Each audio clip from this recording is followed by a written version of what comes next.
Good morning or good afternoon, depending on when you're listening or watching that. Welcome to the Microdose Diet. I'm your host, Peggy Plassche, and we're going to talk about all things psychedelics, mental health, and professional growth. So today I want to chat about what makes investors tick when they decide to allocate capital to companies in the psychedelic space. So last week, I was speaking on a panel at the Psychedelic Investment Summit in New York, and I was able to piece together a lot of interesting information in that context. And I would say the first big takeaway, and I'll go back in more details, but it's really this conundrum between healing ethically and scaling profitably in an uncertain regulatory environment. So, as I mentioned last week, I attended and spoke at the Cannabis and Psychedelic Investment Summit in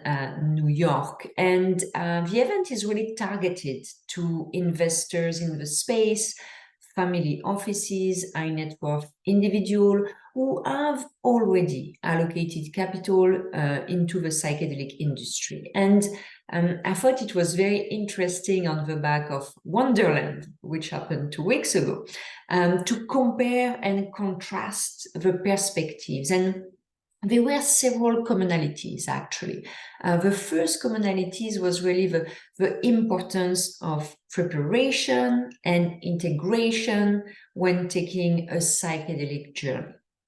The second was really, again, this correlation between psychedelics, mental health, and longevity. And the third was really, again, what I mentioned, the scalability and profitability challenges we see in the industry. So my panel was on psychedelics and pharma and how to invest into the future of medicine and brain health. So, and it really brought a lot of colors because I was moderating the panel with 3 great panelists. So the first one was Shelby of Lionheart Ventures. The second was Vitaly Pirotsky. And the third one was actually an entrepreneur, Michael Rubinov, and he founded Free Air Pharma. So it was very interesting to see their perspectives on what makes a company in the psychedelic space attractive for investors. So the first topic, obviously, is how to navigate the uncertain regulatory framework. That really is front and center, as we don't see any overarching regulatory framework emerging in the short term. And that creates different approaches. The first approach, which is usually taken by institutional investor, I would say funds, is to choose to only abide to the current regulations. And so they will not invest in anything that is not already federally legal. So it is a high bar considering what's happening in the industry. Other investors decide to be a bit more offensive, and they're usually family offices and high net worth individual. Obviously, they don't have the same challenges that maybe institutional investors have. And this organization, these individuals, they are already betting, I would say, on early stage companies, even if they are operating in the gray zone of the law at this point. So that's one of the interesting takeaways. Again, a theme that was, I would say, recurring. It's not a surprise at an investor conference, but it really was this challenge associated with scaling profitably. And not just profitably, but also ethically and efficiently. And this conundrum is really true for companies that are dealing directly with patients' treatment. And we discussed that during Wonderland, the importance of preparation and integration linked with most psychedelic treatment is very high. But that creates a flurry of costs, mainly costs linked with medical professional supervising the process. And this is why you see some investors that are now focusing on treatments with very short window in order to reduce the time and the cost associated. This solve, I would say, just a very small part of the equation, but that's what some investors are doing. And you might have heard already that, unfortunately, many ketamine clinics actually went under.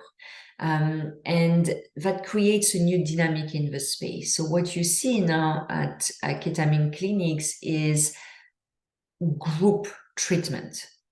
And again, the goal is to manage down the cost.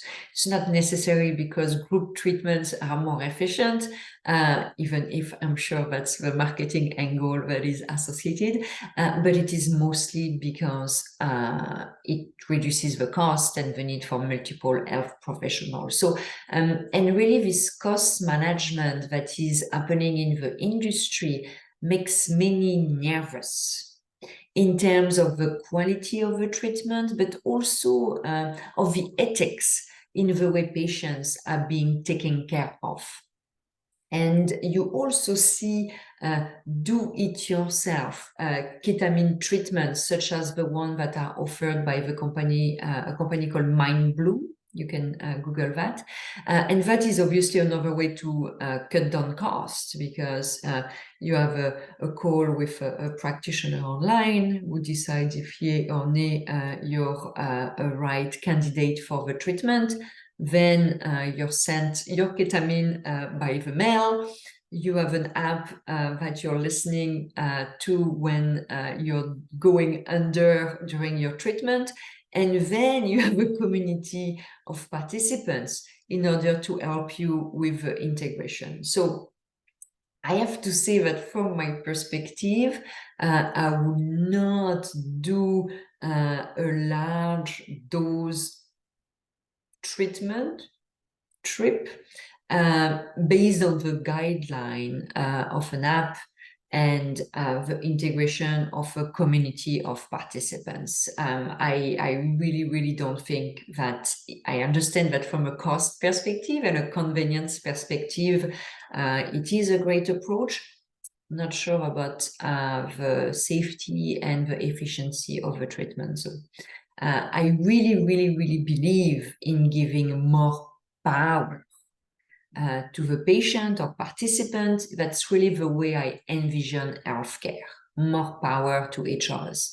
But when it really comes to healing trips, and by that I mean taking a large dose of psychedelics, I really don't think self-administrated treatments are the way to go. From my perspective, if you want to go in the psychedelic direction for healing, whether you decide that you're going to allocate the resources to a big journey, whatever it might be, maybe it's a ayahuasca in the jungle, maybe it's a psychedelic trip with psilocybin like the one I took with the Journeyman Collective here in Canada, or whether it's a ketamine clinic. But if you have to take a large dose of psychedelic, you need to do it under the preparation, the support, the integration of professionals.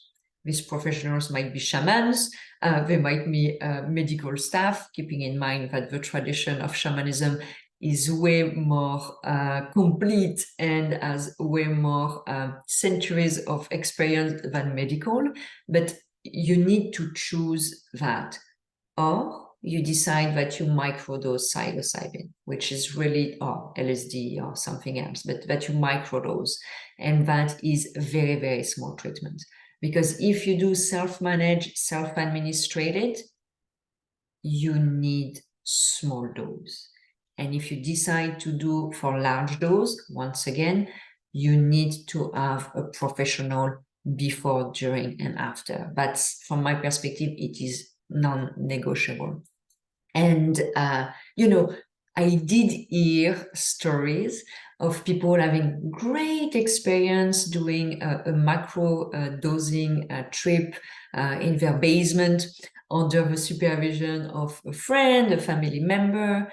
But you know what? It could have happened a very different way. You also have very scary stories of people having bad trips on their own or just with someone who's looking at them but who's not guiding them. And gentlemen who are listening, men are more likely to have bad trips than women. So I would really, really, again, recommend you to whether allocate the resources for a large trip, whether microdose, whether both. I do both, but don't do self-managed large dose on your own. That's really, really, I don't think it's a good idea. And when it comes to my own businesses, the microdose diet, which is all about microdosing psilocybin strategically, mindfully, it is for executives and entrepreneurs, obviously, but everyone can follow the guidelines. You don't need to be an executive or an entrepreneur to follow the guidelines. And that business model, actually, going to the investment summit and to Wonderland, I got a lot of validations regarding my own protocol and regarding my own business model. Because between like the strategic approach to microdosing psilocybin, the self-administrated and self-managed under thoughtful guidelines for preparation and integration, the participants really are in control of their experience. And because they're taking microdose, there is no trip, hence there is no bad trip. And there is no need for supervision because everything happens at sub-perception level. So the low cost, the quality of the protocol, the self-management, the easy access, because, you don't need to find a doctor, you don't need to have a doctor decide if, yes, you deserve to be ill or not. And you don't have the risk of having a doctor channeling you towards a more lucrative treatment for himself, herself, or a drug representative. So all of that really makes the microdose diet a great process for the participant, but also a great investment for capital allocators. So for me, it was a great validation when I went to this conference and I spoke to investors. So bottom line, if you are interested in investing in psychedelics, you need to keep in mind this balance between profitable scale and ethical efficiency, as it is definitely a challenge for the businesses administrating treatments to patients, from preparation to distribution to integration. So that's one of the things you really need to be on the lookout for. On another topic, if you are interested in premium microdosing products, I am actually launching my own brand in partnership with a top-notch clinic on the West Coast. So if you are interested, go to my website, themicrodosediet.com.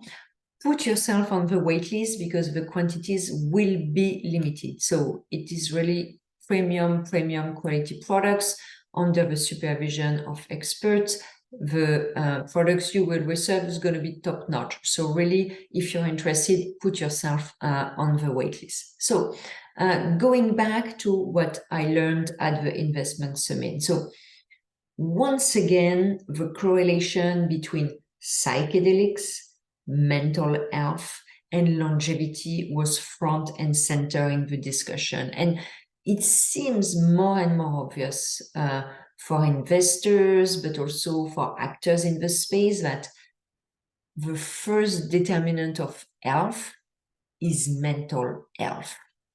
And that makes the discussion very different when we're not looking at it from a psychedelic perspective, but from a longevity and overall health perspective.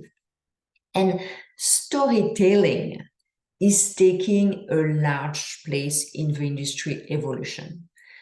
everyone, and when I say everyone, I include the lobbyists, but also the legislators when they're advocating for wider access. So everyone is sharing anecdotes of stories, whether with unmet needs that created very tragic consequences, or stories of healing, almost miraculous recovery. And the media seems extremely hungry for these stories of transformation. So that could be of great benefit to the industry. At the same time, depending on the professionalism and the credibility of the outlets involved, that can also be not so positive. So that's going to be interesting to see how the media cover even more the evolution in the space. And one thing that was really mentioned multiple times during the panels and the conversation was the alignment of leadership incentives, so the funding team, the leadership team, the management team, but also of investors' protection and return. And that's something that was pointed out multiple times, because that has not always been the case in the past. You can think at the cannabis industry, the technology industry, where early stage investors didn't always got the return they should have received. So that is really something that is front and center. Another big preoccupation when investors assess company is brand and intellectual property. And some investors, really are preaching for having the best chief scientific officer.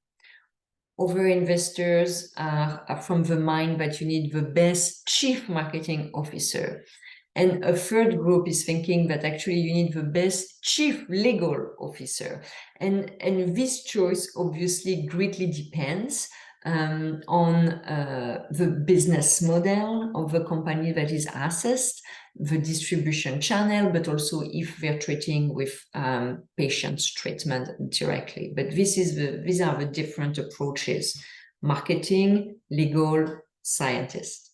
And everyone was making prognostics that were more or less optimistic regarding the changes in regulation. But there was one thing everyone agreed on, is the symbolism of these regulatory changes and what it would mean for the industry. So everyone is really, really on the lookout for this symbolic change in regulation. So as a conclusion, a lot is happening in the psychedelic space, despite the valuations correction that we've seen since 2021 in the private and public markets. The wild card in the industry is obviously the regulations. Many business models prove unsustainable in the long run. So investors are also readjusting their investment approach based on, the realization that some businesses were not going to be profitable nor scalable. But despite that, the FOMO, the fear of missing out, is very, very real among entrepreneurs and investors. But the main questions remain around timing, because obviously no one wants to be too late to the party, but being too early can be very costly. So the healthy lobbying that is happening in the space will hopefully accelerate the timelines, and that will be of great benefits for the entrepreneurs, the investors, and more importantly, the patients. We tend to forget about the patients or the participants, whatever you want to call the people who will benefit from this psychedelic treatment. So thank you for listening and watching. Again, I'm Peggy van der Plassche. My company is the Microdose Diet. Please check out the website. Please subscribe, like, comment. Engagement is great. It really helps others see these videos if you like them. And have a wonderful day, and we'll talk again next week. Bye-bye.